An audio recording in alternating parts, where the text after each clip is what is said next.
Hello again, it's Dr. Paul here on this second week of Lent in hopes to encourage you on your journey through this Lenten time in preparation to receive Christ fully this coming Easter. We'll start where the church starts us this coming up week with the story of Abraham, where after so many years, against all reasonability, he and Sarah in their very old age conceived Isaac, a promise that God had given of his own child to carry on his name and his legacy through all of time. As that child grew, he received a calling from the Lord to offer him in sacrifice. He brought him up that mountain, Mount Tabor, in order to prepare that sacrifice of his son. Surely wondering, how is God going to make this a blessing to me, the family, and the nations to come?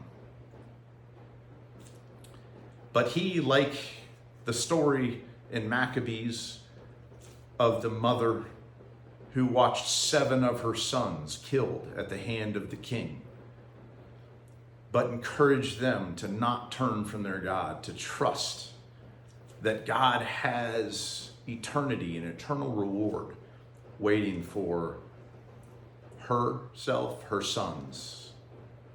I suspect Abraham had a very similar trust, not knowing that God's ways are not our ways. And he gave over his most valuable possession or love in trust to the Lord. Interestingly enough, the church offers us in the gospel reading the story of the Transfiguration, where I would invite you to go with me with Peter, James, and John, his closest apostles, as he leads us up that mountain. And right before their eyes, in great amazement, he's transfigured and converses with Moses, the giver of the law, and Elijah, the greatest of the prophets, which brings us and allows us to have this insight into the eternal reality of that great cloud of witnesses, that everlasting, eternal consequence to our lives for which we're made. I would offer that so many of our struggles, our anxieties, our hopes, and our dreams, so often they're anchored in the things of this world that are temporal and that will certainly pass away. And not to discount how important the things of this world are.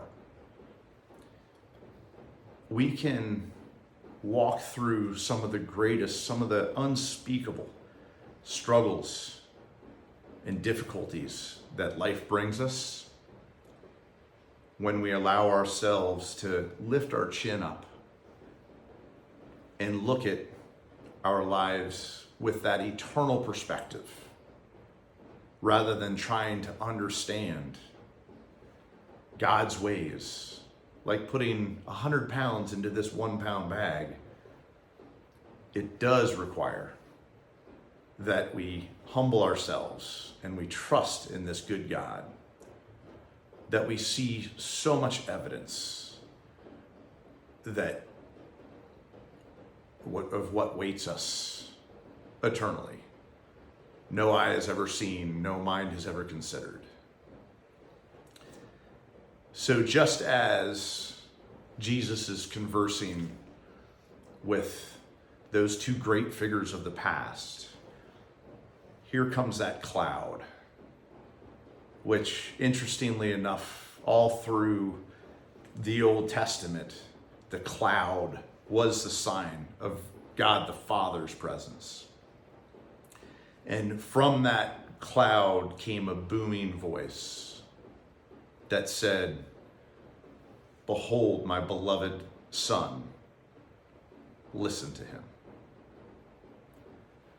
So I pray for us that we might spend a little more time each day, even if it's another commitment that we're going to add to some of the commitments that we may have not followed through on as much as we would like to think we would when we started Lent on Ash Wednesday, which is not long ago. I hope you all are better than I. But again, just commit a bit more time, perhaps reading the readings that the church gives us daily, which doesn't take but 5 minutes.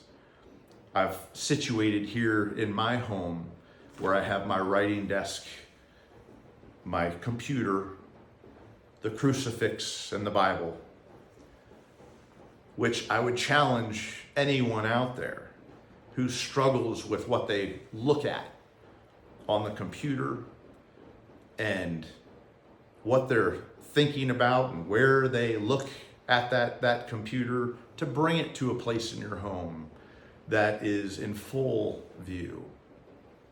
And consider putting a crucifix next to that computer. I promise you, it'll help you do as God the Father asks us and truly demands of us, because how much he loves us and he knows the benefit that we'll gain by, in fact, listening to his Son. God bless you in this next week along this Lenten journey. Bless your family and all the people that we've been praying for.